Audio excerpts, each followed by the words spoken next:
Catch the Big Talk with Kanari Mugume every Saturday, 9 to 11 a.m. only on Next Radio. 106.1 Next Radio. This is the Big Talk. Kanari Mugume is my name, and welcome all of you listening and watching the show from wherever you are. Today on the show, we come to a weekend that really is defined by so many events, right from the swearing in of the president that begins a fresh new term of 5 years. Swearing in of members of parliament just concluded yesterday. More than 500 members of parliament were, sworn in, and they had to pledge allegiance, not just the constitution, but also to the service of the people.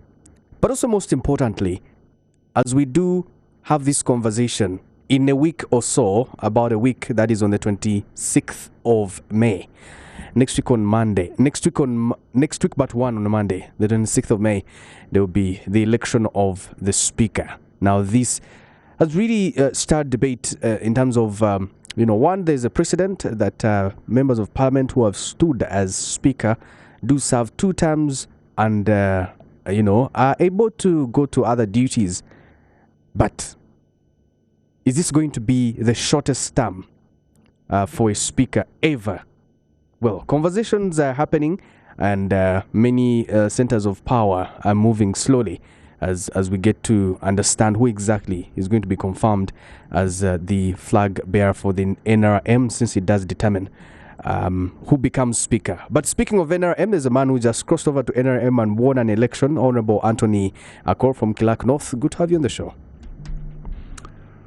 Thank you for the invitation, but also I'm getting confused. You said 26th. I thought it was 25th, the election. Yes, 25th. 25th, I beg your pardon. 25th is when the election of the speaker. What is certain is the election is going to take place on 25th. What is not certain is who is going to be elected. Your party is still confused. Because the party has not given us the final directives. But I have hope. When we are in elections, many things comes around. Even in our elections, before nominations, you will hear names of people coming in. Every day, some names that have never appeared will also come. But you will understand when the nomination is done. Then you know who are the candidates. The problem we have in the country now is that we don't have the law that guides artificial intelligence. We used to have misuse of computer law. So you don't know whether what you are reading is the right thing or not. I completely understand where you're coming from, because there's so much that's been happening in just a short time. Yeah. You get another posting in the social media in the morning. Somebody is talking about X or tweet, and then another person sends you this and that. So there is uncoordinated movement of the troops. Absolutely. Joining us on the show is UPC ideologue and political analyst Joseph Ucheno. Always a pleasure having you on the Big Talk. My pleasure. Anthony has just traumatized me by concluding that there is uncoordinated movement of troops. So I don't know whether I should take that as a blessing or not, because when that term was used by Paul Mwanga weeks to July 1985, the results was that we lost a government, and people argue that at that stage the conversation about the backdoor events led to the coup. But whatever the case, the uncoordinated movement of troops in NRA has not started now. It's something that has been since these guys came in, and it's basically quite clearly masterclass for Mr. Museveni to keep his people guessing. I think Anthony is right that there is a new situation in which Mr. Museveni's son emerges and now backs up the process with modern technology in the name of X. And I was cautious to deliberately call it his son rather than the CDF, because if we were to talk about the CDF per se, as Anthony again started, it would be tricky in terms of constitutionality that the CDF has to discuss who is going to be or or not to be a speaker of a national assembly, which is an independent arm of government that is supposed to be checking the executive, checking the judiciary, checking you guys in the fourth estate, independent in such a manner that possibly they should not even be allowed, or they should not be expected to show sides. You raise a very important point by talking about who exactly determines who becomes the leader of this other arm of government. Because we're talking about the speakership race, which is the head of the legislature, and yet this is being determined by another arm of government. Do you know what? Interestingly, that even if it was actually being done very formally, almost along the lines that Anthony would desire, that maybe it comes from central executive of the NRA, I would still have issues with it. Anthony, and good enough, we've been joined by my fantastic friend here. Parliament is an independent organ within its own state. Parliament ideally should be electing its own leader. The best that the governing political organization can do is sort of to make a persuasion, because legislators should be able to determine who their head prefect, their enabler, their manager person is. And because of the nature of the position, you expect conversations around solidity, personality, what members of parliament feel comfortable about. 80% of the legislators or thereabout are new entrants. They're new people who should be coming to have a conversation, look around and amongst themselves, feel comfortable, who amongst themselves to pick, and then to decide who really is the best or first amongst equals to be the presiding officer of the assembly. Ideally, it should not necessarily even be that it is coming from a particular political party, but even then, that it is actually being shown that the president favors so-and-so, the chief justice favors so-and-so. It basically undermines the integrity of the institution of parliament, because they said it is supposed to be rather independent. Does it mean that the person ceases to belong to? Does it mean that the person ceases to respect the views coming from their political organization? No, but they try to do so as well as possible. What does that show? Interference of the executive in the works of the legislature? It's not interference. It's basically the executive confirming what they've always said, that the Legislative Assembly is basically an arm rubber stamp of the state and a rubber stamper on behalf of the chief executive of the executive, unfortunately. Honorable Cole, you've actually laid it all out. You represent a mind of so many millions of Ugandans waking up to new information. They do not know whether it is true or not. But inside the NRM party that you've just joined, you must be looking at this pattern and thinking, wait, I thought I'd joined the sober party. I think that is not the major issue. For me, I think the Central Executive Committee have to come in now, because they have a duty to give a direction to the members of parliament who are NRM. And that directive will be very important now. And they must show leadership at this particular point. And as a matter of emergency, they need to meet and make the country know, especially the members of parliament know, the direction where we are going. If their position is still standing the way it was written by the chairman of the party as a decision of the Central Executive Committee, it must come from them now. If they have changed the position now, so that members of parliament belonging to NRM should take a new direction, they should sit down and communicate, so that the members of NRM, who are members of parliament, should know exactly what should be done. The direction. At this particular point. Well, unfortunately, the party's position is being determined by a few members, a few people. The president, who has had conversations with some of the contestants in this race, but also the CDF, who is not even a member of the NRM. As far as we know, he's a serving military officer, and he has made that clear through his other organization, the PLU. how does that make you feel as members of parliament who belong to a party that is supposed to be making some of these decisions?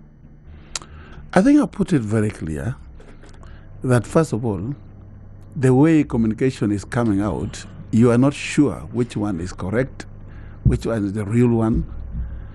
That's what I call uncoordinated movement of troops. And therefore, as a member of parliament that was elected under NRM, I did mathematics, physics, and at A level. When you are getting a problem with mathematics, you go to the principle, the basic from the basic.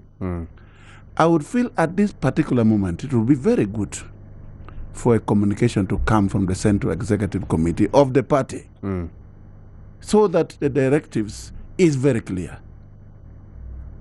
Otherwise, I have been getting a lot of calls. You do not know what you're dealing with. A lot of calls. We are supposed to attend a party today in Mukono. Hold on. We have not even got a communication from Right Honorable Speaker. I tried to communicate, have not gotten a feedback. So it's very important that at this point. By the way, I read a book which I really like, which this is the right mindset, that you have to now get stable and see which direction you should go. At this point, you have to ask key questions. What is the problem? And what is the root cause of the problem? And you have to generate the different solutions, and then which one is the best? And I think behind the scene, there are many people doing the work. And we will come to know what exactly is happening.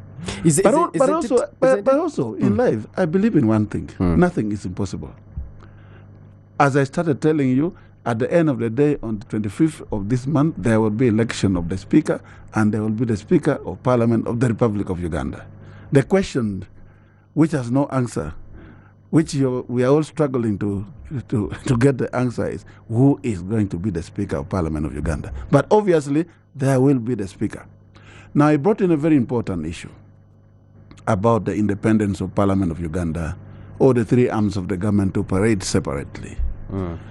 In theory, yes. In practice, I don't think it is the case. Not only in Uganda, but all over the world.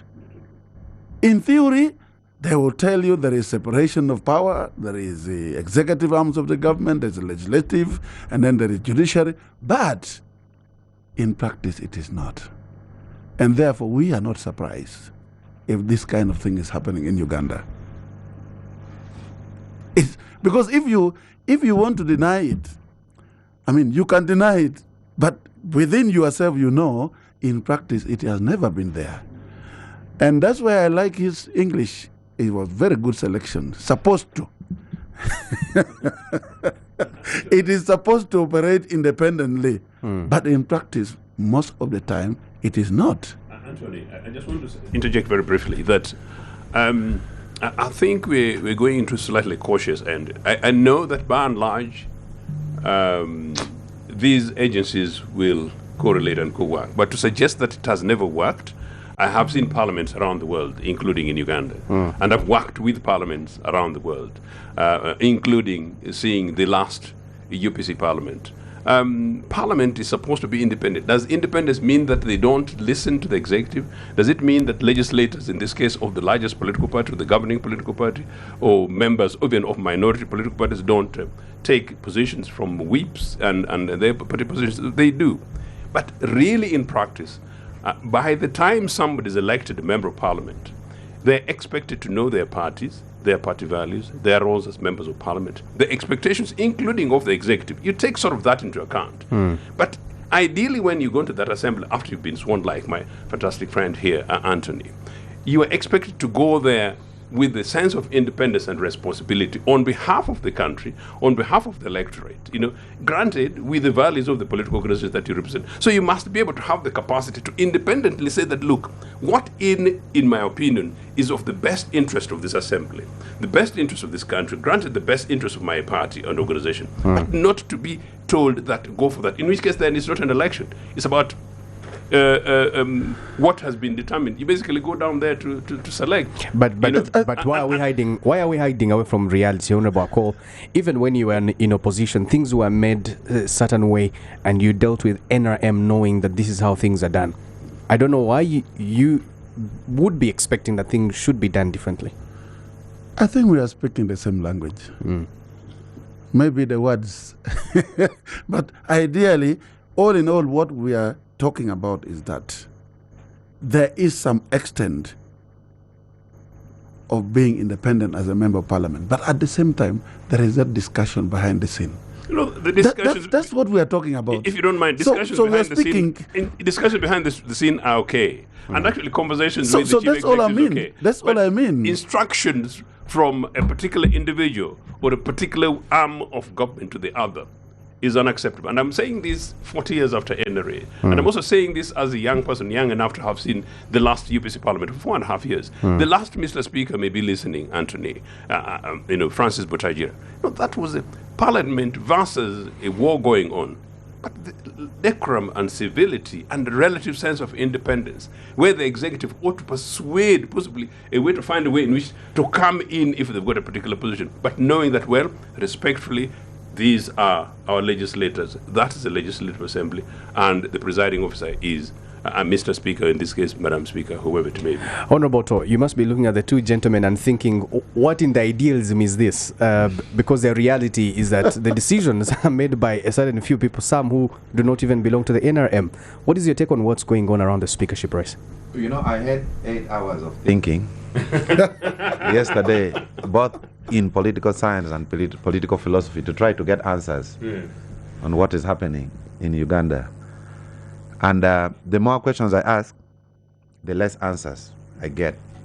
Worldwide, there are already defined types of democracy. Actually, one author called Fukuyama says democracy is the final form of government.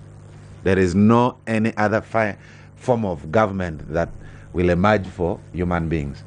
And you find there are several models of democracy. We have kind of adopted the Western model.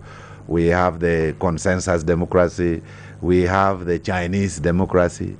We have military democracy. Now, the one of Uganda is interesting because we should have been a Westminster model, but having a package of majoritarianism that the majority takes its all. Now, Akol and my good friend Ochieno, if you check Article 208 of our Constitution, it states it brings in the Uganda People's Defense Forces. And if I may read the article, Article 208, it says the UPDF must be nationalistic, patriotic, professional, disciplined, and non-partisan. Still the same article. The UPDF is strictly shall be subordinate to civilian authority. That is in our Constitution. And it has not been amended. So we are seeing a very worrying situation where the UPDF, through the commander of the armed forces, benevolent, by the way, benevolent, because there are certain actions of his, I want to clap my hands and heads. I don't want to again mention. The other time I was accused of heaping praises, the roads in Kampala and all these things. But the UPDF leadership is behaving now like the authority, yet the Constitution says it should be subject to civilian authority. Is it fair to drag in a whole institution? No, I said the leadership. No, you said the UPDF. Okay. Is it fair to drag in a whole institution? Maybe it was a slip of tongue. You would excuse me there. So, in relation to what I'm seeing, we are seeing two forces intervening in determining what happens in Parliament. We are seeing the executive dipping its hands deep in Parliament. You remember the late Onapito Ekolomoid. It moved the motion that the moment you are made a minister, you cease being an MP. We called it the Onapito motion. So that parliament is independent to check the executive. But that one failed in Uganda. We have close to 60 ministers who are members of parliament. So you don't know whether their loyalty is to the institution that should check the executive or their loyalty is to the executive. So that one, as a country, I think we lost. Now we have a situation where we have the Uganda People's Defense Forces inside parliament, which is very unique. People travel from all around the world to study how it works in Uganda. Because traditionally politicians would sit in the house, then the soldiers would carry guns and go to fight basing on what the politicians said. But this is another intelligent ingenuity from the NRM revolution that let the politicians, let the soldiers also go where the decisions are made, so that no one can say carry guns and we fight. So there are now two forces, the leadership of the armed forces and the presidency, having a deep hand into who will be the Speaker of Parliament. And what is Parliament? Parliament is the first institution that should check the executive. So if the referee, if the referee is related to the Arsenal goalkeeper, the linesman is the commander of something, that means this parliament, the next parliament, is going to be weakest, because it is now being determined. Who leads this institution is being determined by another institution. They should have allowed their calls to vote for who they want. Well, nominate people and vote for who they want. But what is happening now, they are stopping some people from being nominated. Because if there are some people that, like I say, if AAA gets on the ballot, she would win. So the battle in the next 4 days is not to ensure she's on the ballot. So what about if a call wants to run? What about if Mao wants to run? People should be able to run, and the members of parliament should be able to elect who should be their speaker. So I see what is happening now. These two forces you're talking about, would you say they are moving in the same direction? They are working together. It's a pattern. You have to, in fact, in Ugandan politics, you have to be very careful. Paint for us a picture. There are quadruple centers of power. There are 4 centers of power that any political actor should ever be careful. One is General Museveni. He's so powerful, he's more powerful than all the institutions in the country combined. Then we have General Muhoozi. And then we have General Salim Saleh. And then we have the First Lady. So we are pawns in the chessboard. They know who to move. Move a call here. Let a call say he's supporting Anita. Then all of a sudden they have abandoned Anita. A call has been left in the rain without a forwarding address or a simple apology. So everything is just too fast. So the weakness, the institution of parliament. Why is it such a big deal that you have the centers of power that you're talking about all wanting to control what happens in parliament, who determining who is going to be the next speaker and deputy? Why is it such an important thing? And now that one brings us to the question I was thinking of yesterday, the nature of the Ugandan state. In England, the Queen owns England. In Dubai, it belongs to the king. The whole country belongs to the king, and it should not question. In China, it's a different model. It looks like in Uganda, we are not a republic. There is a sense of ownership. There are those who own us, or think they own us. It's different from Kenya and Tanzania. In Kenya, the tribal chiefs and the tribal alliances own the democracy. Similar in Tanzania. So here there's a sense of ownership. So they don't want to take chances. Now, one last thing. General Muhoozi, in his good initiative to fight corruption, I've stated this before. If you really want to get to prison, you cross the path of General Muhoozi in relation to corruption. In the process of fighting corruption, is destroying an institution. It's destroying. They will end up destroying a whole institution, because now they're handpicking and determining who should be the speaker. And the loyalty of the speaker would be to the person who has made you become speaker. Like today, people are being ordered to go to Mukono. They are going there. It is mandatory. You have to be seen in Mukono Well, Honorable Anton Akol here said that he got calls as being asked to go to Mukono. Invitation. What I got is invitation, not order. I am a civilian. What is happening? What is happening in Mukono? And who I am a civilian. What is Mukono? Oboth is celebrating his swearing in today. Oboth. Yeah. It is not somebody ordering me to go to Mukono. It is an invitation from Oboth. Is my brother. You guys. Yeah. So we have, well, it is very good to fight corruption. Everyone should clap. We should be on the streets. But should fighting corruption come at the price of destroying an institution? But Honorable Otto, do you think that the institution of parliament should be left to die and under corruption just because no one can do anything about it? If you go to sleep at night, don't you wake up with a bad breath and a sore eye? The body cleans itself. There are institutional mechanisms we set inside Parliament to allow Parliament to clean itself. At what cost? So we should start asking ourselves, at what cost? Why are those early warning signals obliterated? What happened to the Auditor General? What happened to the Public Accounts Committee? The Auditor General is an office of Parliament. How do you expect an office of Parliament to be able to... In fact, the person who should be summoned to CID first, even before the Speaker, is the Auditor General. Because you are the watchman of the watchmen.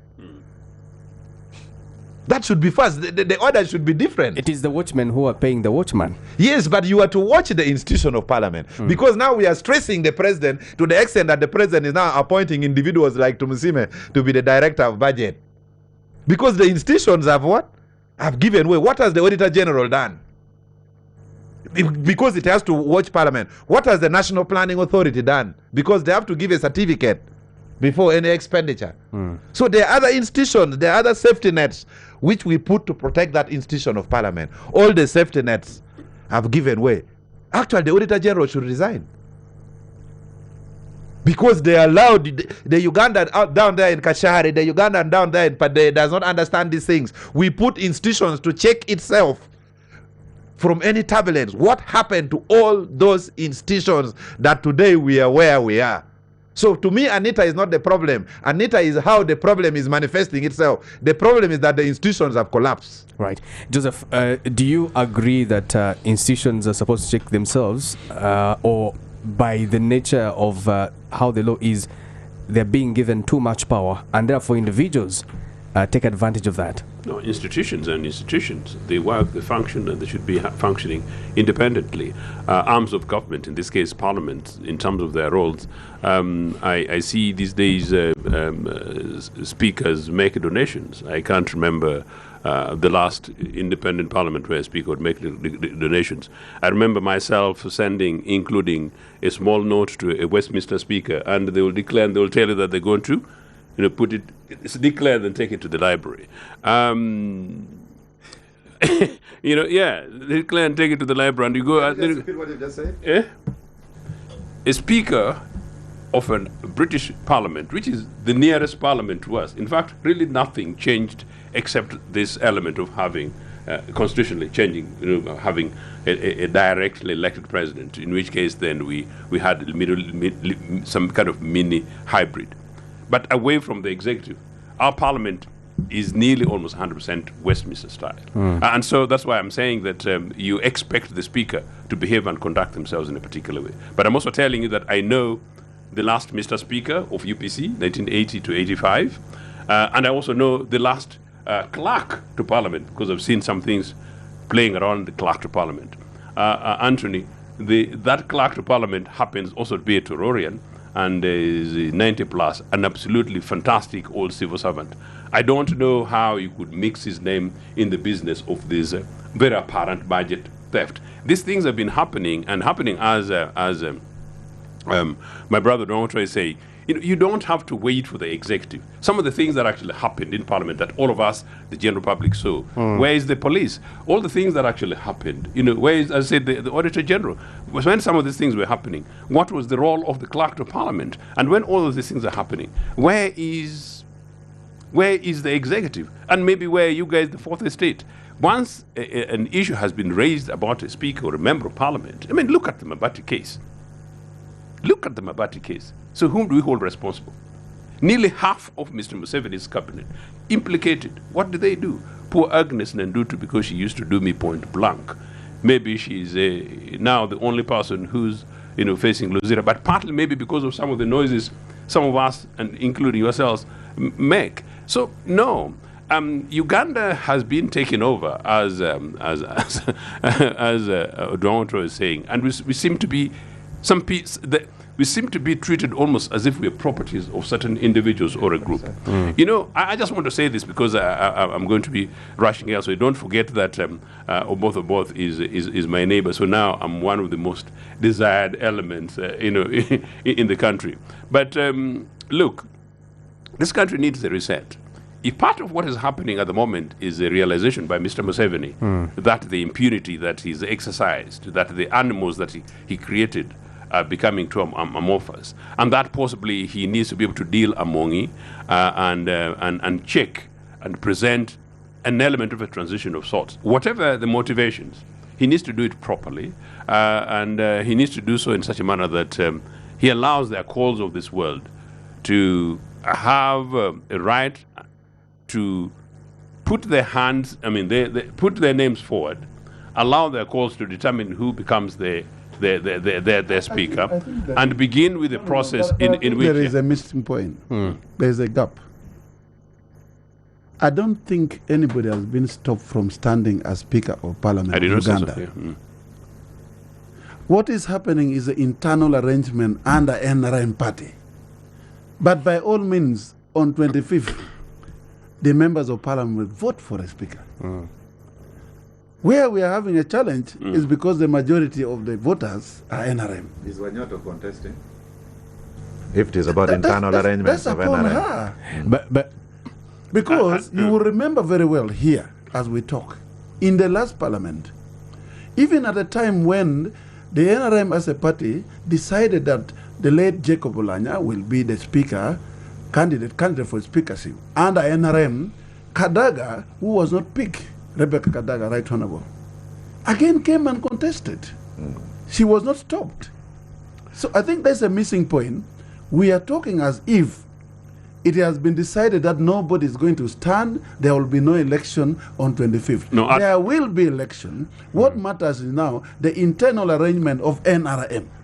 I think what Odonga Otto and I are saying is that whatever happens, what has been happening in the last 1 week is comedy, and is actually a very clear, almost an abuse of the due process, including abuse of the citizenry. Because, the more you present it that MPs are basically figures and numbers to go and do your bidding, you're effectively telling the citizens of this country that they wasted their time voting for members of parliament, because whatever they're going to be doing, in this case, starting with electing the person who's supposed to check the executive, is going to be determined. You might call it comedy, but this is how power is actually shifting.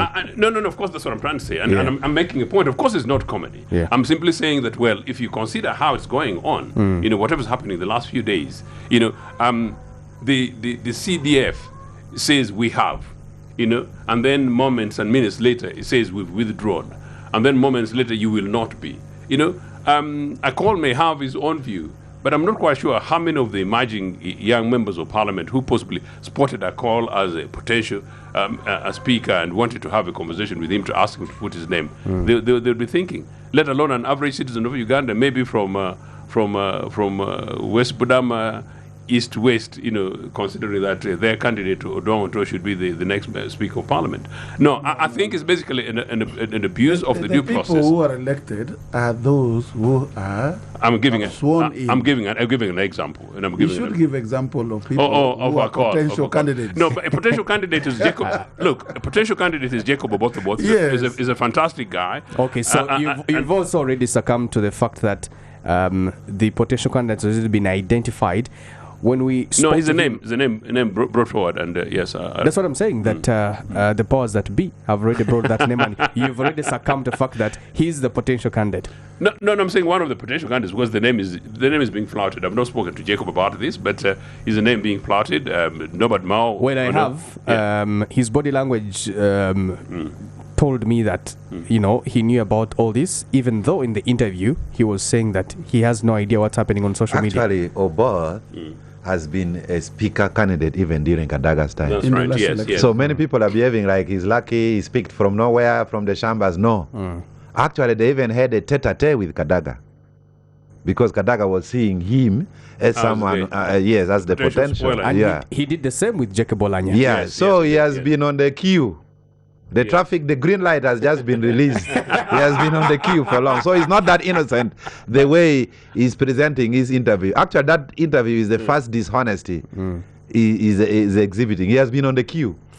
In one of the talk shows we had here, I made a statement and said, some people are coming up to be speakership because they want to be noticed for some other appointment. And I gave examples that in the last elections, Jacob Oboth Honorable was a candidate and he was appointed Minister of Defense. So, if his name is appearing, he can be one of the candidates to be picked by the NRM Central Executive Committee, presented to the NRM caucus. That is a process that is not yet done. Why not suggested? Why do you call it picking? Because I still want to insist, Parliament should be able to determine who the leader is. Because that's the reality. That is what I'm telling you. That is the reality. That the reality, okay. The process is long. At this point, it is the Central Executive Committee of NRM doing the internal process Then recommend. of recommending a candidate who will be again presented to the caucus, NRM caucus. After that, that candidate, together with many others that will again come on 25th on the floor of Parliament for elections. So the process is not yet done. No, you are new in the NRM. You don't know how this. You know, when you're a visitor, you first have to relax. Please, you first relax. I even gave him the last election what happened. That there were two candidates at the NRM caucus, but all the two came on the floor of Parliament and they were voted. There are some people, the four powerful people have already zeroed for Oboth. So what remains is to push it through the throat of the SEC and the throat of the caucus. I think that to be fair to Honorable Cole is that he understands how these things are done, just that he's playing safe. We were in a position with him, we were in walk to work, we used to put on blue. He has just joined the NRM. I like it. We were. So, he's the last born. So you don't know how these things are done. Go slow. No problem. Whatever statement you are saying. But congratulations anyway. I am NRM. The other time Hon Odonga Otto was complaining that I should be putting on yellow. Now I'm in yellow, he's still complaining. I don't know what he wants. By the way, on a lighter note, I was analyzing from a political science perspective that if I'd crossed to the NRM, probably I would have been in Parliament because they would have also rigged for me. No. And if Akol and Mapenduzi had not crossed to NRM, they would have also lost like me. So I've been evaluating this thing. I have never had any case against me, and there is nothing like rigging elections. Okay. My election was very clear. I won with 3,155 And when they were looking for you to serve you court papers for the recount, you disappeared. When? Nobody has brought any paper on me. For the recount? Never. Okay. No recount. We'll get to that in a bit. Joseph, before you go, I wanted to ask you to comment about the arrest of Justin Nameere. That is actually extraordinary. This is part of what... This is a whole elected member of parliament who threw her weight behind the Speaker of Parliament today, Anita Netamong, and it is confirmed, at least from security, that she was arrested last evening. You know, part of my boring commentaries is giving historical context. The Parliament of 1980 to 85 was a parliament that was after Idi Amin, and a parliament that operated where the leader of the opposition had one leg in parliament and another leg in the bush. That parliament had NRA guys throwing bombs and grenades, particularly along Bombo Road, and targeting particular communities in Kampala. At no time did I see, or can you talk about a member of parliament being treated the manner in which legislators have been lately been treated. But for young Nameere, the fact that she was actually dancing the other day, and then this event happened yesterday, including the manner in which it was done, I think it's unacceptable. Whatever the case, I think I expect that if I have issues, I expect if Odonga Otto has issues, I expect if Anthony Cole has issues, I expect that if you have issues, the police should actually give you a call and ask you to turn up and go and make a statement. Nah. But this business of being picked as if you're a criminal, like these other ones in like the way people would have wanted to pick Museveni somewhere in Semuto those days. It's very unparliamentarian. I think it's an abuse to the due process. And in any case, I think credit to Rebecca Kadaga. I'm sure my brother Jacob was almost going to be doing that. Whatever happens, that Kadaga would at least attempt to protest, about this. But I think it's the four arms of power working that Nameere the other day was praising Anita, and as I understand it, I don't have some information, but I'm told that she was already being lined up as a deputy responsible for making it happen on behalf of Anita. But how things happen in this country, Odonga Otto will tell you that one day in Parliament, in politics, is a very long day. It's happening in the Republic of Uganda. That Nameere was the other day dancing and shining and looking to be the next power girl, but now she's behind bars. It worries me as a country. It worries me even about the kind of conversation that we're having. That I think this conversation we need to be able to have for a day in order for us to narrow ourselves down, because we talk about this country, and that's why I was telling you that I really hope that if Mr. Museveni, at his age, and after 40 years, where he should be standing with humility and maybe even checking his family and then saying that as a country, we need to be able to make sure that we leave this country in the hands of decent younger people like the calls to be able to guarantee spaces for our children and children's children. They need to begin to act in a much more respectful, civil way and respect institutions, respect systems, respect citizens of this country. But I think what is happening is a confirmation that you need to know where power is, as Odonga Otto says, and power, unfortunately, still lies in the hands of a few individuals. And I think... so eventually you've come to the reality. Like Bukenya did, and then like Mbabazi did, and then like Kaihura did, it may be happening soon, seemingly with Anita Mong, and whoever takes on from there, they should learn these lessons. All right, let's take a break. When we return, the arrest of Justin Nameere, Member of Parliament for Masaka City, but also most importantly, where is this going to leave the 5 years of the NRM? And also most importantly, where is this going to leave the legislature as we do head into the next 5 years until 2031? This is a big talk. We'll return in a bit. 21 Next Radio, this is the Big Talk. We're discussing what's happening in the current affairs, and the speakership race has taken center stage. As we speak today, the woman member of parliament, female representative for Masaka City, Justin Nameere, who had thrown her weight behind Speaker Anita Among, who is also a candidate for the speakership race, has been arrested. The word is that this could have everything to do with the speakership race, and apparently, I do not have that information verified independently as Next Radio and NBS TV, but apparently that she had been asking members of parliament not to go for the celebrations of Jacob Oboth, who is another candidate that's been brought to the forefront in the speakership race by the CDF, General Mohoozi Rugaba. Honorable Call Anthony Kilak North joins us in the studios today, and a political philosopher and analyst, Honorable Odonga Otto, to discuss this. Honorable Call, what are you gathering from your colleagues, members of parliament? Well, yesterday in the morning, before I left my home, I saw Honorable Nameere swearing in. I came to know her after her elections. I met her at Speaker's Place. We had a lot of discussions how we are going to organize ourselves to vote massively for Right Honorable Speaker. And also I interacted with her a lot when we were in Chankwanzi. I don't want to give a lot of comment about it, but my only concern is Uganda is known to have brought peace in the country. NRM government has really helped us to make sure Uganda is peaceful.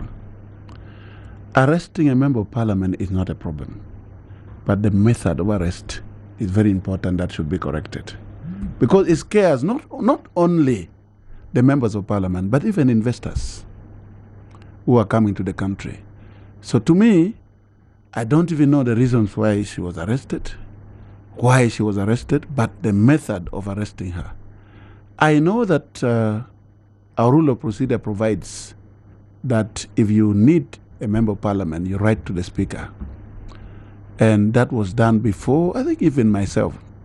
There was a time when I think government suspected me to be organizing the people in Apa to fight.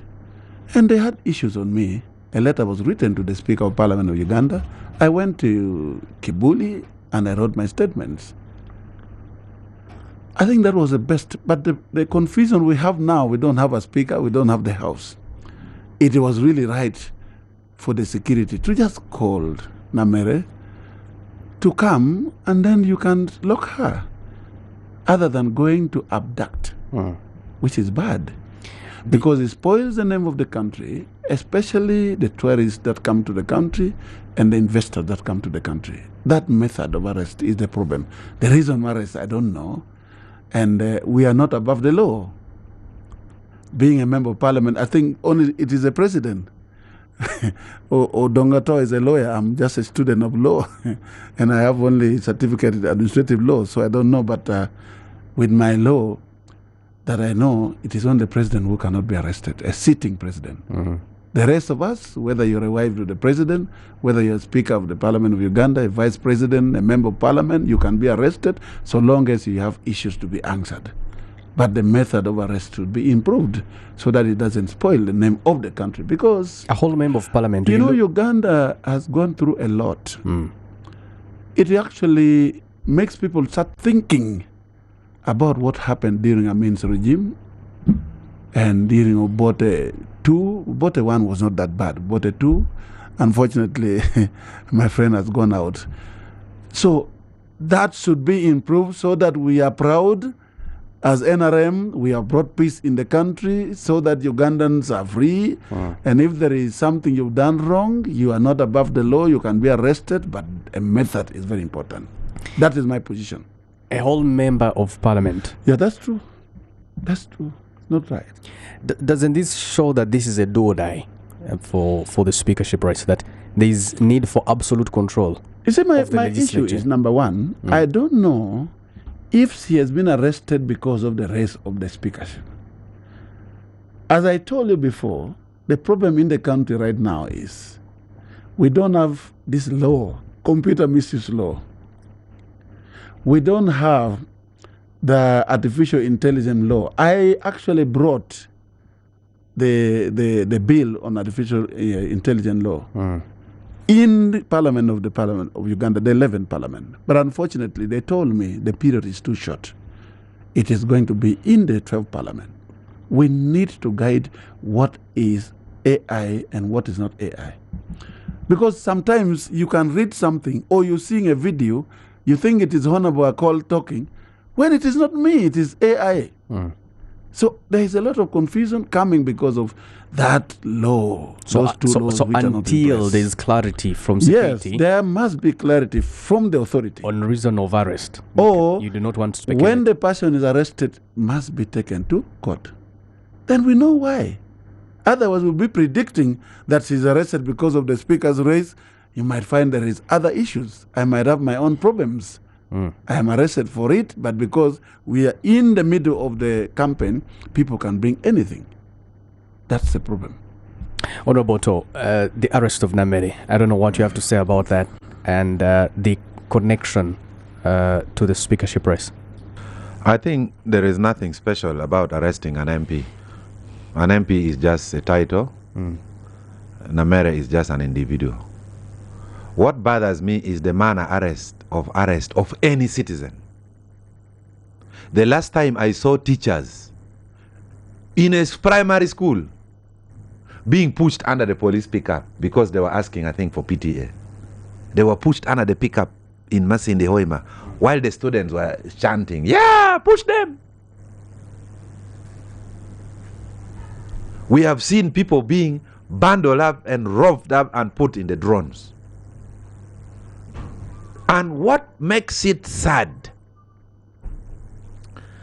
the law says anyone arrested, the arresting officer should inform you of the reasons for arrest unless it is a preemptive arrest. But most importantly, oh Mother Uganda, you must be taken to a gazetted place of detention. We have gazetted places of detention. All police posts and stations in Uganda are gazetted places of detention, legal places of detention. You don't arrest me and take me to a basement. You don't arrest me and take me to any other place which is not gazetted. You cannot take me to Nalofenya. You cannot take me to Kitalia, because it is the courts that should order me to be remitted to those gazetted places. So Ugandans, we are seeing continued arrest of people without warrant, without decorum. The person you are arresting is someone's father.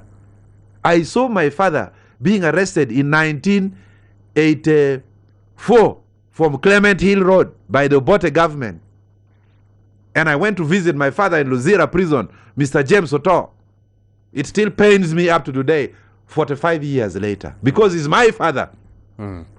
So Nameere is someone's mother, is someone's wife. You bundle a woman, you bundle an MP, you don't even care whether she has carried pads for changing while she's in detention. I think the country is losing it. And if this thing does not stop, some of us will either go to exile and some people will go to the bush. Because the environment President Museveni created is a friendly environment. We don't want to start saying during President Museveni's regime, the environment President Museveni created is friendly.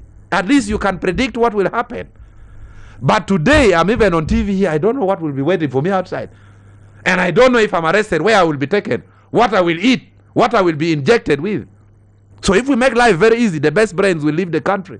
We go to exile. We're talking about a daughter of a former Minister of Defense, a daughter of a senior presidential advisor. Does that indicate that perhaps no one is safe? It does not matter. This MP Waiswa for Nakawa, Eddie Mutwe, you arrest them, the law says you are presumed to be innocent until proven guilty. We can arrest a call for suspicion of trying to overthrow government. But in our law, you are innocent until the court proves you guilty. Why do you detain someone for over 200 days, yet the law says he's innocent? So you have made him guilty before the trial. So for me, whoever wants can kill me wherever they want to kill me, is up to them. The good part, two facts in life: you cannot change the day you will die. So Ugandans, those with power, should be fair to people. Arrest people in a humane manner. Arrest people. And for me, if they have come to arrest me, I should cooperate with the arresting officers, because resisting lawful arrest is also another offense. So also the civilians should cooperate with the state enforcement agencies. So you arrest me and take me to any police station, and the law says try or release me within 48 hours. We have not amended that law. Honorable Akola, help me. No. Try or release the person within 48 hours. Now we have people spending 2 weeks at police cells. Where is the law? So if we are not following the law, then all Ugandans should be told not to follow the law. So let's follow these basic principles. Freedom. They can pick Canary that he has been involved in defilement. He doesn't even know anything. He was in a church. You want to keep him for 180 days? Who will run this TV show? So I am just calling for civility. I like the people fighting corruption, but civility. One, arrest people in a decent manner. The officer comes and says, hello, you are under arrest. Please board the vehicle. Two, take them to a gazetted place of detention. Don't take them to the basement. Three, let them speak their mother language. Why do you want them to speak Runyankole? Like for me, Uto, supposing I bite my tongue speaking Runyankole. No, I don't want to speak that language. Keep me to the police station and I speak my Acholi. Because it's cultural genocide to take me somewhere to learn someone's language. Three, produce me in court within 48 hours or release me. These are the basic rules that has kept President Museveni in power for 40 years. And if anyone does not follow that rule, they will not even be in that power for 5 years. Mark my words, Honorable Otto. I'm a political philosopher. Interesting. Honorable Cole, do you see this arrest of Nameere as a move to silence those who are against the speakership bid of Honorable Jacob Oboth? You know me as a a very strong supporter of Right Honorable Speaker Anita Netamong. I have never been threatened. And I don't fear that I'm going to be arrested because I don't think I've been involved in any wrong thing. But suppose I'm arrested, I don't want to rush to say that I'm arrested because of the Speaker's race. And I would actually invite the other members of Parliament not to take it that she has been arrested because of Speaker's race until we have gotten a clear information that will come from the arresting authority or from the what? From the But from where the is court. she? I call you. That's your colleague. Where is she right now as we talk? Has she eaten breakfast? You are questioned. I cannot come in because, first of all, I'm one of the person who is criticizing the method of the arrest. If I was supporting the method of arrest, No, I thought and where just as she a has been colleague, taken- maybe you could have some information. No, I call, her phone is off because I exchanged numbers with her when we were in Chankwanzi, but her phone has been off. And the unfortunate thing is we don't have a speaker in the house. For now, should be the work of the speaker to try to identify where she is. But the good thing is he is saying, security are saying that the one who arrested her. Our next Help us. next concern should be take her to court within 48 hours. Help us understand. The 11th Parliament has not yet been dissolved, so there's a speaker. There is a lacuna there. Yeah. Because the moment you say in there is a confusion. Because I'm told Because we on were Sunday, sworn- on Sunday the 24th, that's when Parliament, the Let me 11th Parliament is going to be dissolved. Let me be specific to So you. I don't know whether when you suspend Parliament, sign die. yesterday, because the last sitting, it was Sunday, adjourned Sunday. There was nothing like a statement to say this is the end of Parliament, 11th Parliament. Right. The reason is the election of the Speaker of 11th Parliament took place on 24th. And therefore, there can't be a gap, vacuum. There shouldn't be a vacuum. And that is why the next election of the Speaker is on 25th. So your statement is also correct because personally, I went for consultation with a technical person in the pension fund. And when I asked, have I spent 10 years? No, you will make 10 years in Parliament of Uganda on 22nd of this month. And there is that vacuum that needs to be legally determined. And in other words, it means if that is true, then the Speaker of Parliament of Uganda is still Right Honorable Anita Netamong. And it will be our responsibility now. You see, there's confusion because is she responsible for 12 Parliament? The member who is arrested is a member of 12 Parliament. She was elected in the 11th Parliament. Yeah. So there is a lot of gap there that needs to be determined. Actually, we will need the Attorney General interpretation on that. But even if she was a member of the 11th Parliament, I've seen members of Parliament who are in opposition being arrested, and it looks like it's the work of the leader of opposition to make sure that they are released, and there's not much attention from the other side, especially from the presiding officer. What I know is whether you are in opposition or you are in NRM or you are independent, the welfare of a member of Parliament is a responsibility of the Speaker of Parliament of Uganda. Maybe physically you could have seen that the leader of opposition is at the forefront to make sure a member of Parliament is released, but you don't know the discussion that goes under the ground. Because I remember there were two members of Parliament. One was the other one of Kawempe who died, Sigirinya, and then Sewanyala. The Speaker of Parliament in Uganda did a lot of negotiation for their release. So that means it is not true that when a leader, when a member of Parliament from opposition is arrested, then it is the responsibility of leader of opposition. That is not true. There are a lot of negotiation, there is a lot of discussion that takes place under the ground, but for show of politics, these are political things. You can see the leader of opposition taking charge, going to court, doing what, But the fact of the matter is, it is the responsibility of the Speaker of Parliament of Uganda to make sure that the welfare of the members of Parliament are okay. And sometimes it's not only a responsibility for the Parliament of Uganda. Even the Parliament of, how do we call it, the African Parliament that sits in South Africa, they are concerned. In case a member of Parliament is not treated well, they write to the Parliament of Uganda. So, Pan-African Parliament, that's what I was looking for. They are also concerned about the welfare of Parliament, the members of Parliament of a particular country. So, as arrest is taking place in Uganda, they are also responsible for that. And they sometimes write to the government of Uganda or Rwanda or any other country that treating members of Parliament may be in a bad manner. The arrest comes in even before the first session of Parliament.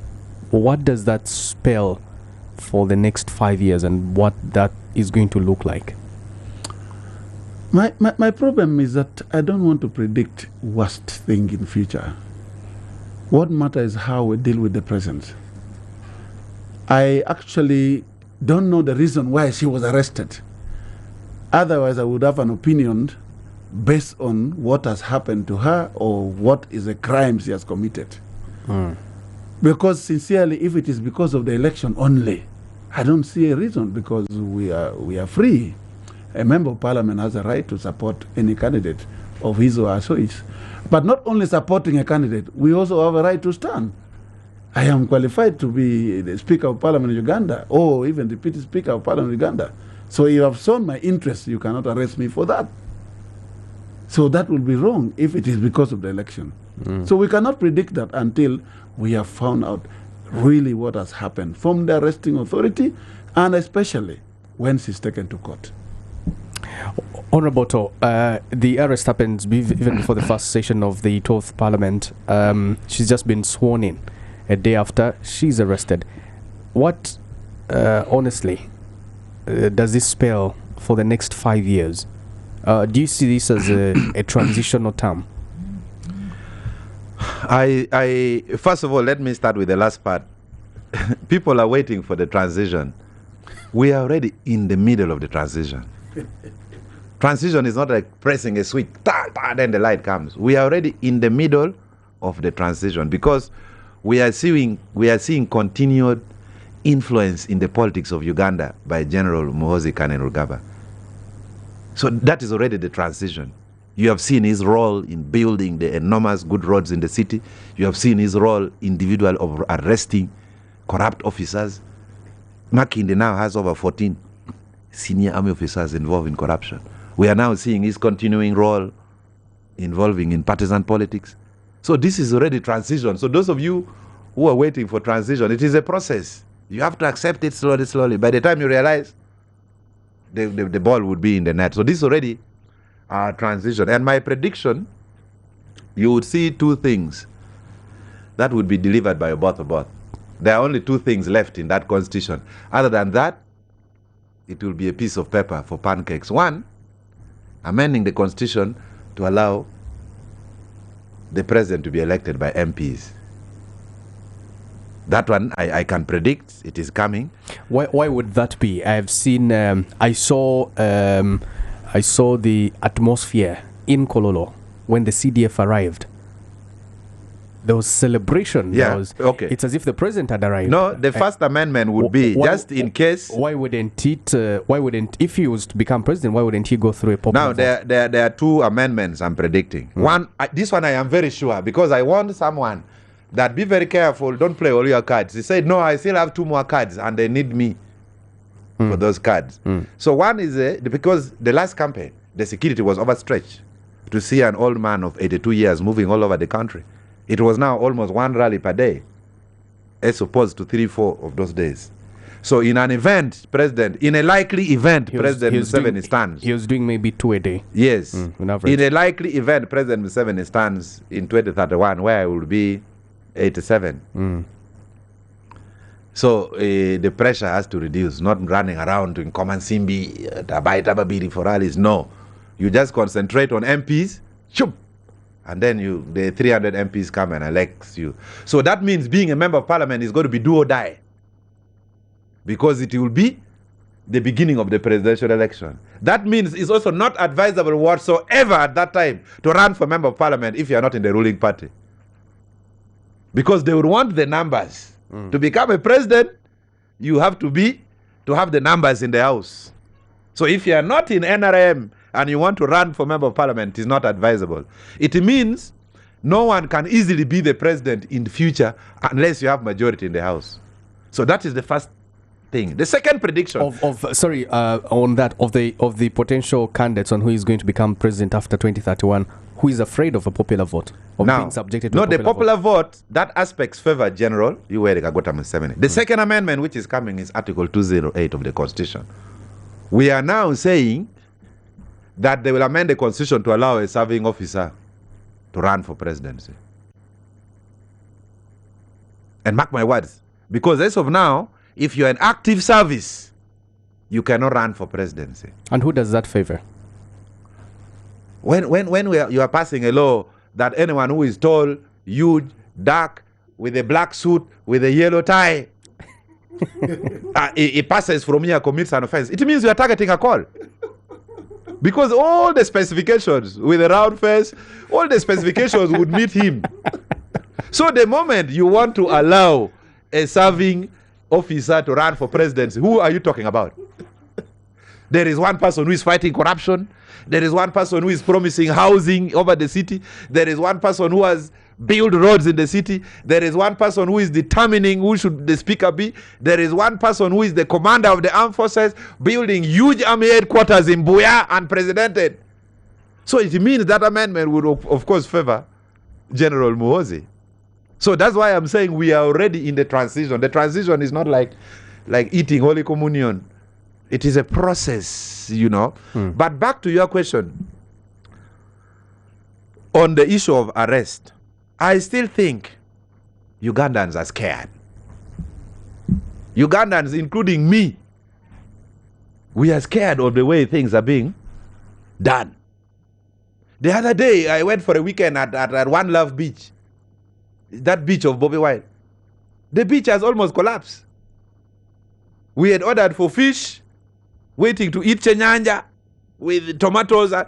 Then a drone appears, a drone of someone who is doing his own things, not the drones of government. Everyone started running, others were diving towards the water. So people are scared. They want drone ajar. So everyone is scared. People love what Jerome Muhoozi is doing, but they're scared. We feel they may slip back. So whoever is his advisor, Andrew Mwenda, listen to this. There are foundations that General Yoweri Kaguta Museveni has set. If anyone says General Yoweri Kaguta Museveni has done nothing, please go and hang yourself to the nearest tree, because you'll be wasting time. So there are certain foundations, albeit the weaknesses, that we should not what? Drift back and start picking people, taking you to State House, Safe House, picking you in the streets. The other time Betty Namboze was here, they had to sleep at NBS State Studio because the drones were waiting for them down the slope there. So there are some people who just need the minimum. They need the freedom. And by the way, Canary, is it illegal to oppose government? If I don't support you, is it illegal? It is Ugandans who voted, Honorable Call, in 2006 to bring back multipartyism. You tell us what happened in 2017 when you opposed the legislation. Which legislation? Tojikwatako. My friend, you see, shame, to be ashamed. If you do something and you feel ashamed, it is a virtue. If you feel ashamed, you must thank God that you can really feel ashamed. But there are some people who don't feel ashamed, who are beaten inside parliament in broad daylight, in full view of all the cameras. So, Nameere, if you get out, you have to be very careful. Because we have lost people like Nabanja. I sat in that parliament where I saw MPs throwing out a dead body of another MP that we are not going to have paying our last respect today until we get a report. I was in Parliament where Dr. Nzivu and Dr. Chris Baramosi today, who is singing the movement song loudest, they were carrying Nabanja's brain in a briefcase that they're taking it for autopsy in South Africa. Was that Nabanja or Nebenda? Nebenda, sorry. So we've lost, and Nebenda was having that kind of politics of Nameere. Now Nameere, before swearing in, just 1 day in office, you have 365 days times 5, about 1,500 days. 1 day in office. She's all over. So there's also need for restraint. We don't run parliamentary business on social media. So also when she gets out, there is need for a little caution. I know the young generation is coming in, but at times there is need for caution. So then what is the importance of the freedoms of expression, freedoms of association? What is the whole what is the whole essence of fighting for these freedoms if you cannot go on social media and express yourself? Freedom is not free. This freedom here is not free. You are not going to say I have freedom of expression, then I start turning my hands and punch the nose of a call. So what I'm trying to say, there are right ways of doing wrong things, there are wrong ways of doing wrong things, and there are right ways of doing, there are wrong ways of doing right things. So the point I am saying is, there is need for social media restraint. Even Kabanda. I saw Kabanda telling Winnie Byanyima that shut up. Really? I shouldn't have said that on this TV. A young man of 37 years telling a mother that shut up. Really? That unprofessional? We are going to arrest you. The judge. That the judge in Masaka is waiting for you. A member of parliament is even talking on how the judiciary will handle a petition. So why did you waste some of our times to go for election petition? So a person like Kabanda should be arrested for contempt of court. Because you cannot say a judicial officer who is trying an election petition in Masaka is going to rule against Nameere. Then the system, it means the war has gone to judiciary. So we need a little bit of restraint. The way we engage our colleagues. I saw Kateshumba appealing to Kabanda, sir, my colleague, please keep me out of your business. And Kabanda replies, I'm not your colleague. So I talk a lot, but Kabanda should know Muhoozi carries a gun, but he does not carry a gun. He's a civilian like me. So we civilian actors should have a lot of restraint and political courtesy. So Nameere, when you come out, the world is not ending tomorrow. Uganda is not going anywhere. You exercise restraint, caution, safety first. Peace first, freedom later. The South Africans, the youth made a mistake. They said freedom first, peace later. Now they got independence from the apartheid regime. They are now chasing the blacks away because they were fighting for freedom without peace. So we need restraint, and President Museveni, the culture which President Museveni has brought Uganda, we should not accept any slight degeneration. We should only build where President Museveni has brought Uganda. To that extent, I would even want to clap my hands for the building that Jerome Muhoozi is doing in relation to fighting corruption. Where there is credit, we give credit where there is due. But this one of taking people's lovely children to the basement, that one, no. You disassociate. I disassociate myself vehemently, and I even want it to be written on my grave. Let's take a break. When we return, Museveni's 7th term. Where are we headed?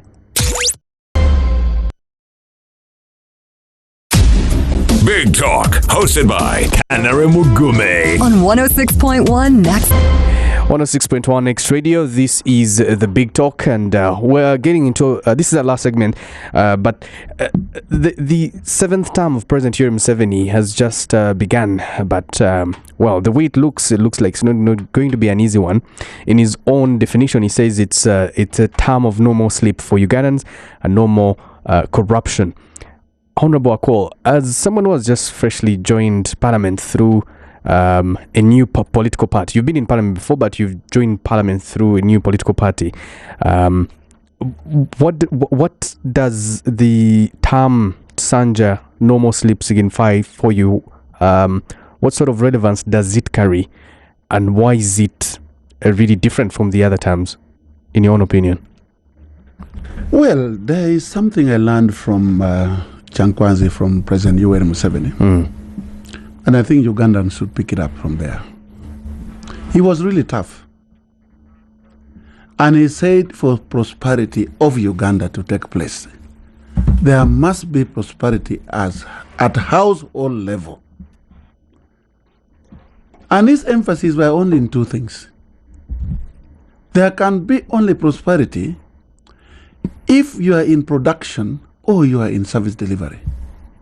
And he said, what are you doing as citizens of Uganda? What are you producing that can bring money to yourself?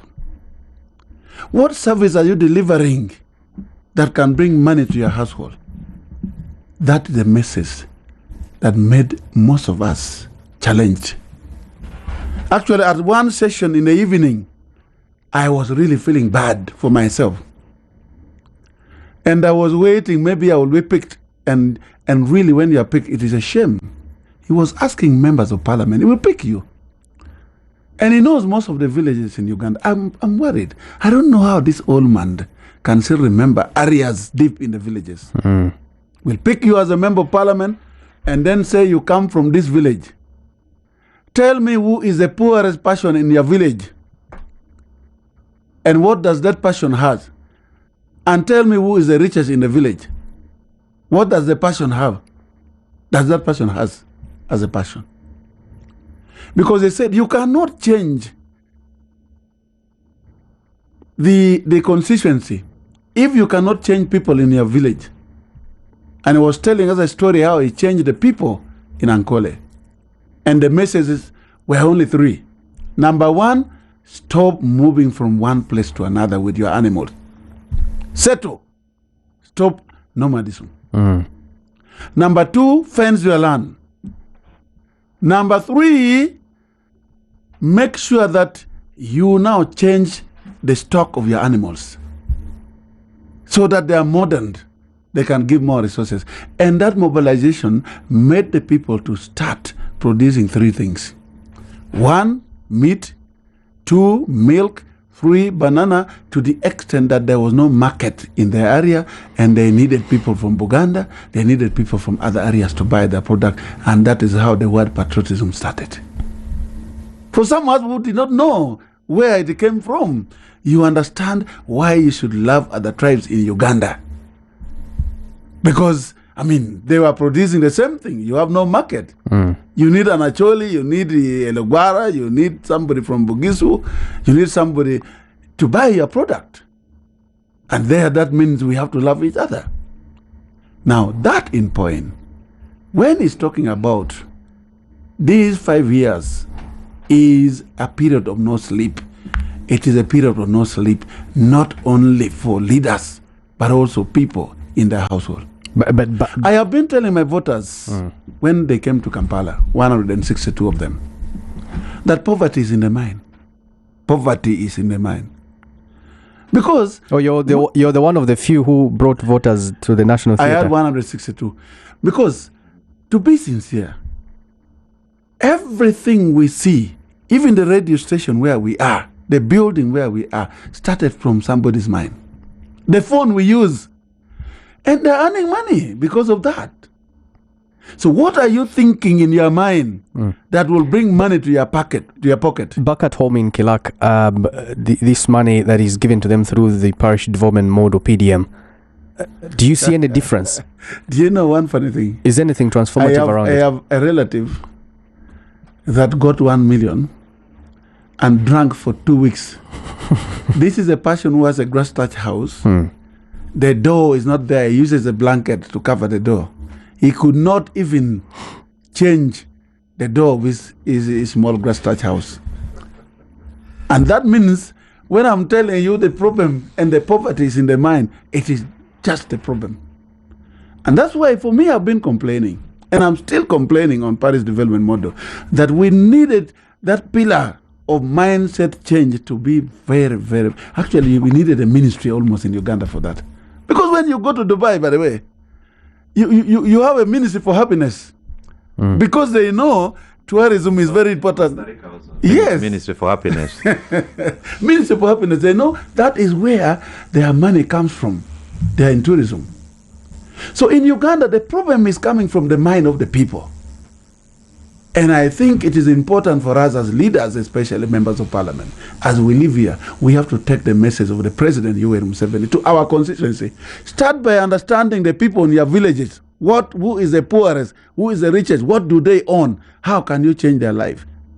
What message are you giving them? And then it goes beyond your constituency. So the 5 years is very important for us. But what I like also, you see, when we're in Chankwanzi, they came with key performance area.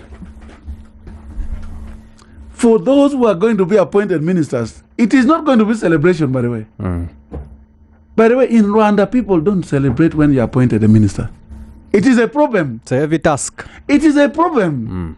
But in Uganda, when people are appointed... You cannot leave, if you're a minister, you cannot leave Kigali without authorization of the Prime Minister. You have to be around on call for the president. To go up country, yes, you have to get. You have to be here in Kigali. It's not business as usual. So if that is implemented, where a minister appointed, a prime minister appointed, you have the key results area of your performance, which will be assessed every year to see how you are performing. I think we are changing the country. So when the president was saying this term is no sleep, he knows what he's talking about. Interesting. Honorable Otto. And if you see problem coming now, it is coming from that target of no sleep. Honorable Otto, term no sleep. Is it in any way a transformative term? You see, unfortunately, people think politics is common sense, but some of us spend time studying it. In the next 5 years, there are two disjunctive things moving together. Fighting corruption, household income. They are disjunctive.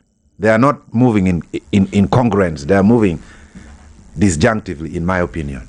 Now, the local man down there in Upola, my village, is not going to be motivated to go and dig coffee and use the 1 million shillings sparingly if the other person in Kampala is stealing. I don't know if Akol gets what I'm saying. It's a demotivation. Why should I go and farm coffee when someone is stealing my money in Yumbe, money for roads? So the radio stations are awash with political news, politics and sports. Now, very many ordinary people who should be apolitical, they just listen to the radio, like they're listening to the big talk. They are now not digging. It's a Saturday. And the content is politics, corruption. So the conduct of the political elites in Kampala has served as a disincentive to the last man down there who should be in production. The manner the MPs carried themselves, they have conducted themselves that they will solve the problems of the people, and the people are there, hangers on waiting in trading centers. They don't know that if you put 1 grain of maize in the ground, you will get 200 seeds. So, the challenge of the next 5 years, in my perspective, it should be fighting corruption, but without diverting attention from productivity. Now, I just learned 3 weeks ago, Canary, of my 48 years of life. I did not know why Obote was overthrown. Obote 1. Obote 2, the state was weak.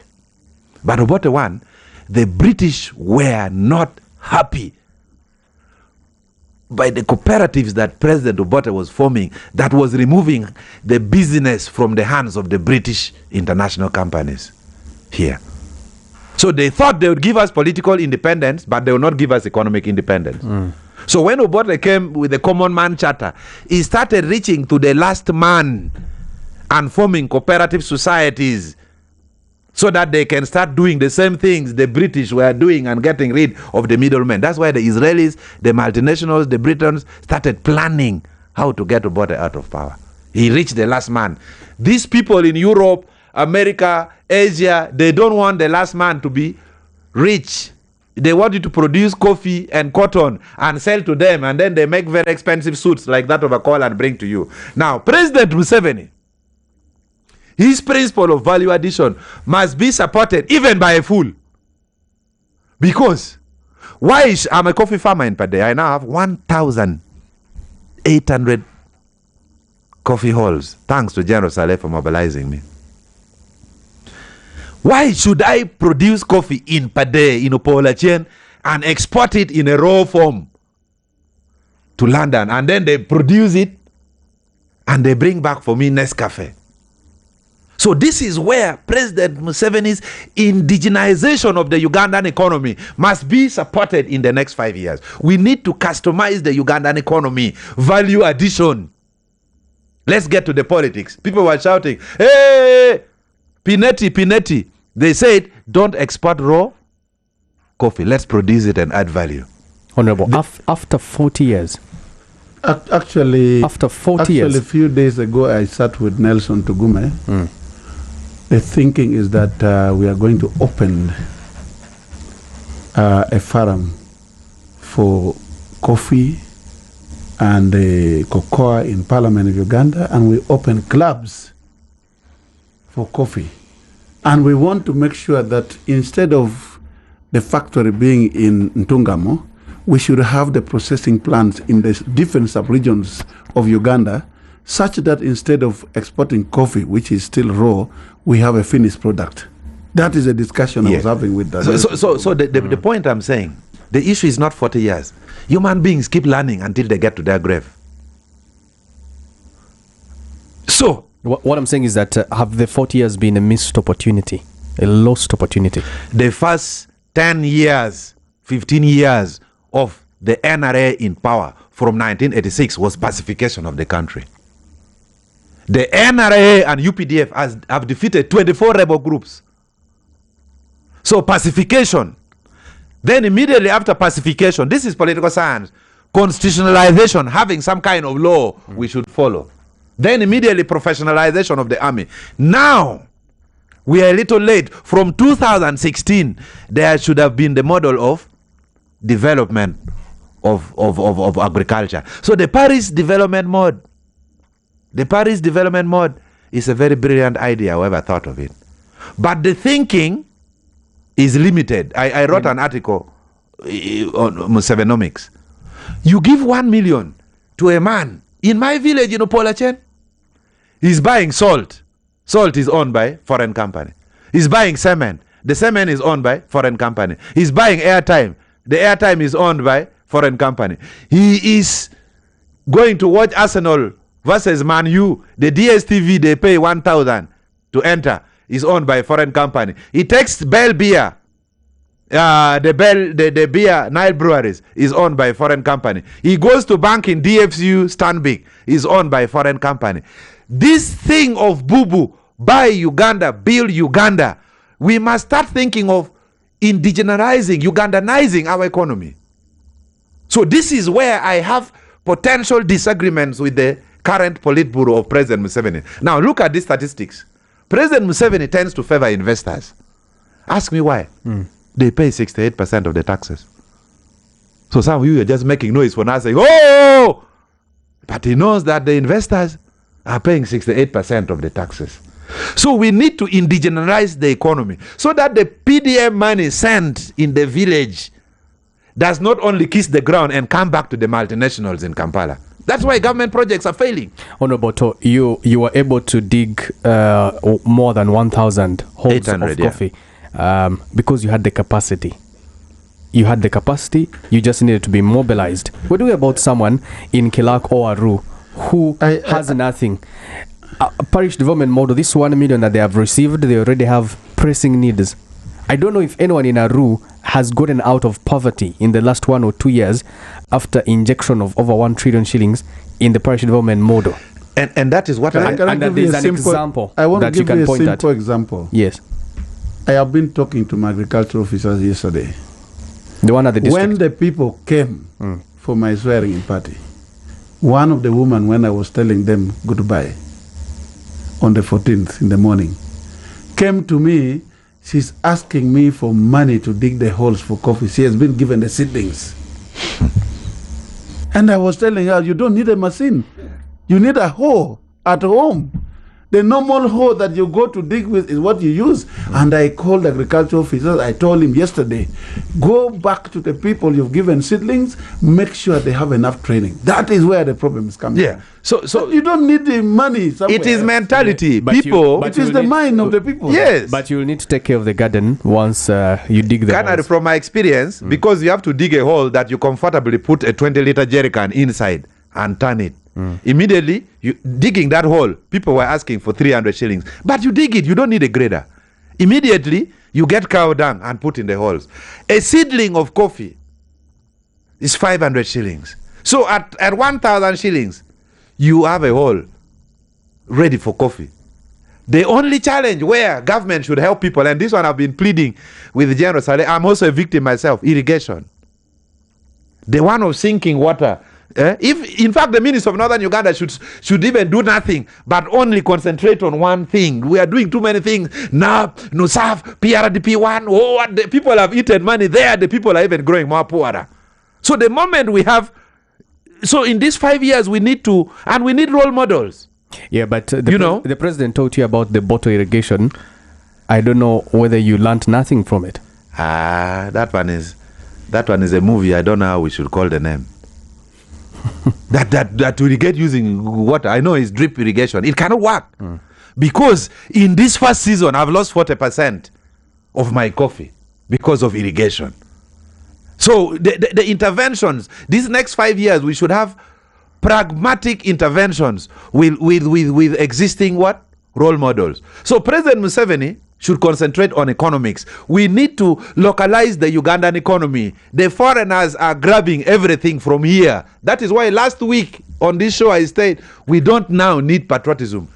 Uganda is over electrified with patriotism. What we need now is nationalism. Otherwise, you put the PRDP money in Ajumani, someone in Ajumani will consume foreign products in 3 weeks. The money will be back in Kampala. So this is where we need thinkers in Bank of Uganda, you know.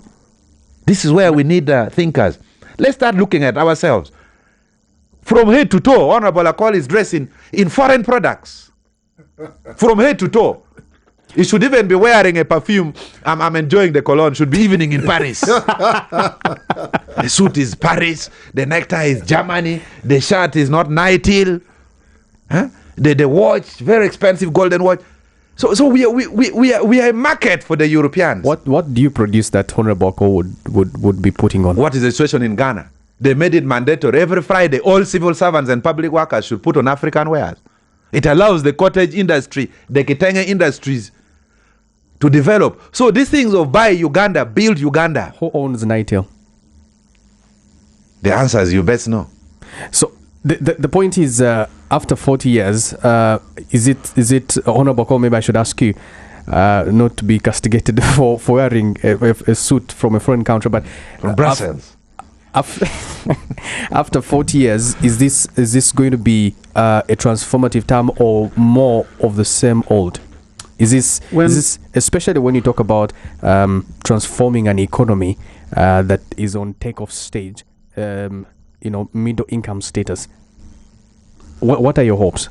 When we are processing the tax bill, in the process of making the budget this year,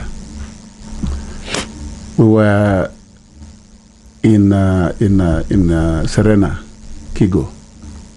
We were faced with a lot of challenge when the Revenue Authority wanted to impose taxes on second-hand clothes and any other material which is second-hand, and there was a lot of tax on it. So we're trying to analyze what are we producing as a country so that we are able to impose taxes on the second-hand clothes so that we have our industries doing better.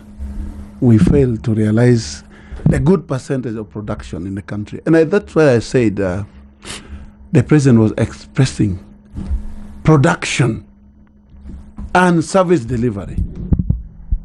So Honorable Odonga Otto is right to tell us that we must produce. If we don't produce, what do? We give money to foreign companies. That's the problem. So we have to go for production as a country. Nothing as a country. Ourselves. This electric car is called what? You can't stop importation of my shoot here and my tie here when it is not produced in the country? Who is doing it best? Or if they are doing it, you will realize the material is coming from China. Because I have actually, Hon Odonga Otto is misquoting. This shoot is made from Tinda. I have a tailor in Tinda. But the material? The material is imported. Yeah. That's where the problem comes from. That's what is from Muntinda. Yes. If you want, I can take you to the tailor. Of course. This size, do you think Chinese would produce that size? This is twice the size of a Chinese. It has to be from Tinda. My shoe is made from Seta. The man comes from Teso. That's an exception. It's understandable. I'm telling you, but the material is not from Uganda. That's where the problem comes from. So at the end of the day, we need to make sure the production should go up, and therefore we make the country better. Honorable. So the question of before we conclude, the question of the president: what are you producing? What service are you providing to Ugandans? What are people in Kilak so producing? that you get better, you prosper? Because in Kilak, we are producing raw material. We produce rice. Actually, that's where the problem is. I have been emphasizing that if we don't produce perennial crops, there is no way our people can get better. Because look at the poverty map of the country. The poverty map of the country tells you where people are doing perennial crops, they are doing better. For us, people are too busy, they work throughout the year. You work for only 4 months, after harvesting, you go back to the garden, you start everything afresh, while somebody who is in coffee, in tea, is doing better. The problem was created by the British. When they came in the country, they look at the people from Acholi sub-region. We are dark, tall, and okay, you are fit to be a soldier. And they gave us cotton. Which is labor intensive. Labor intensive, you can work hard. And in Buganda, at the sub-regions, there were coffee, tea, and that is the injustice that was given to us. Right. Yes, and that's what we want to transform. We want to change the people to start thinking in another way. And it's not simple. It is a gradual process. After 40 years. I'm telling you, but the advantage is, you see, when President Museveni is talking about this time no sleep, when people are aging, what you focus on is how you can leave the legacy that people will not forget. And that's what is happening now. And I'm happy that instead of saying we are not doing it, you are saying after 40. Well, a lot has changed in the country. You can't compare what happened before the government came in power and our government came in power to what is now here. So we need to have a baseline and we understand it better. Okay, as we conclude, just 2 minutes. One, I'm looking at the comments here. Kiria Samuel is saying, imagine you want the corrupt to be treated with respect while they brag about their loot. Have you imagined the pain Ugandans go through when they don't get the services they deserve due to corruption? And Oite Emmanuel says, MPs stealing from their taxpayers is the worst thing, and investors get scared because of corruption and thuggery. Let's be guided. Joseph Okello is saying that Honorable called you one of the people who received money for early endorsement for the speakership race. That's just a comment online. Then Pius says the state arrests methodology differs. It's according to Felix Kulaije. It's all arrest. Then there are comments on Honorable Odonga Otto's comment. Says this man seems to be one of the beneficiaries of the corrupt. I'm seeing the way he speaks and expressing himself. He should be also investigated. Emmanuel Ongjima says this man is just joking. How many ladies have been arrested even down here in the villages, or you think that they don't have families or children? Kawesi Roger says, why didn't you say the same statement? I think this is a statement about the arrest of Nameere and being taken into detention without caring whether she even has sanitary towels while in detention. And you're saying that the country is losing it. So it says, why didn't you say the same statement because of the people being abducted by in the opposition? We're all Ugandans and we deserve equal rights. Olubale Dennis says, is Waiswa Mufumbiro someone's father? Why are you talking about Nameere alone? Well, it's interesting comments coming here online, but let's have last words. Honorable Otto. I think, you remember I said earlier that arresting Nameere There's nothing exceptional. I said all Ugandans should be treated with dignity and respect. There is nothing special about arresting an MP. Whether you're arresting someone from the village, whether you're arresting Mufumbiro and all that. And for your information, I don't work for government. I'm just an independent thinker. So some of the people seem to be turning all their grievances on me. I also have my own grievances. I have scars of Toji Kwatako on my left eye. But the point I'm saying is, Uganda is not going anywhere. We are not going anywhere. Some of us may still be around for another 40 years. The country is not going anywhere. This is a republic. This is not a kingdom. We need to build on what General Yoweri Kaguta Museveni has left the country. We should not degenerate backwards. Human rights, respect for rule of law, and then, most importantly, when the stomach is empty, democracy is useless. We should embrace economic productivity. You hangers around Kampala, just go back to the village to farm. There is a lot of wealth in agriculture, but if you're just listening to TV, disgruntled, they will change the speaker, they may not change, another one comes, another president comes. By the time you realize you have gray hair, go and cultivate even 1 acre of coffee seedlings. It will cost you less than 1.5 million. If you do the work yourself, it will cost you less than 300,000. And then you start harvesting coffee after 3 years for a lifetime. Where the stomach is full, there is no need for democracy. That's why in Dubai there is no elections. Everyone has something to eat. Why are you sending us to a place to cultivate where you have made losses? No, for me, I've not made losses. You know, the government of Sweden... 40%. No, that is drought. Because now I may need support of irrigation. I may need someone to help put boreholes, not only for me, but for all the other coffee farmers in my area. For access to water? Yes, for access to water, because the north can be excessively dry. This is where we need direct government interventions. And one last thing. If I were President Museveni, or if I were a minister in his government, I would bring back graduated taxes. What? Let people pay taxes before getting a national ID. Because the mindset we have created, people, they think there is money in Kampala that you should take to them in the village. So even a graduated tax of 20,000 per person per year, if not no national ID, if no national ID, no SIM card, if no SIM card, no bank account, people will wake up. It will make our work as politicians easy that, oh, the money we collected from you came to 3 trillion. This is how we are spending it. So graduated tax would be a wake-up call to all the citizens who think a call should take development, who think government should take development. The government is heavily indebted. The debt to GDP ratio is 48.5%. So graduated tax, even during Obote's time, those who are relieved of taxes by virtue of advanced age, when they go to a Marua joint, they said, now we want only to be men. Those who are paying taxes, those who are not paying taxes, please leave. Until some people deliberately came to request government to put them back on the role of paying taxes. Right. So we need to wake up Ugandans with a graduated tax.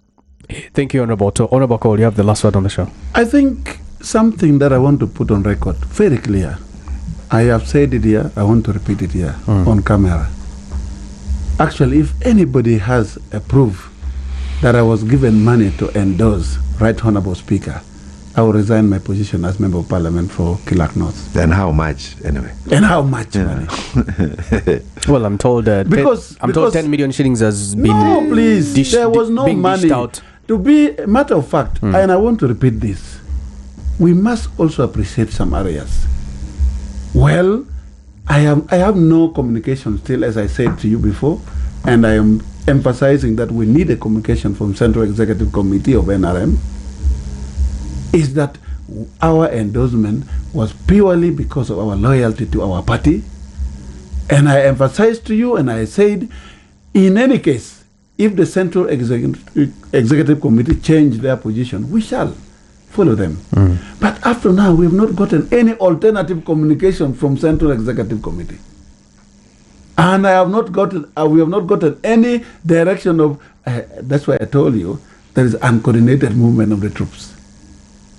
So nobody should think that those who are recording their voices were given money to record, because It was purely because of how we were helped during campaign. She moved all over Uganda, mobilizing, and then mobilization was really good. So it's purely out of loyalty. We have to also appreciate it. Okay. And then, for you to talk about that members of parliament are stealing money, this is a wrong statement. I have never stolen money. Then why do you generalize? If there are those who are arrested and they agree they've stolen money, yes, those are the people, but have not. Why do you then say members of parliament are stealing money from the citizens of Uganda? No, we are paid for the work we do in parliament of Uganda. Okay. That's why I disagree with my brother Hon Odonga Otto when he was giving a lot of money. I hear him always talking about a lot of money given to members of parliament. I don't see it. That's my position. So that is wrong. But for the next 5 years, let us focus on our work. The problem is also the citizens of Uganda. Sometimes we think we keep blaming members of parliament, we blame President Yoweri Museveni, you blame government for your poverty. It is you as a person who have to change your income. If you keep waiting, you think a member of parliament is going to change yourself and give food on your table. It is not possible. Okay, thank If you. you think President Museveni should come and give you food on your table at your home, it is not possible. Work to make sure you are better. Change what you think in your brain that can bring you money. That is the most important thing for Ugandans. Gentlemen, it's been a pleasure having you here on the Big Talk, Honorable Otto and Honorable Ako and Ocheno, who left earlier. Well, that's what has been happening here on the Big Talk. Join me on Monday, 7 to 8 p.m. as the Big Talk does resume next week. For now, it's the Youth Voice with Dora Irunji and CEO Tifa.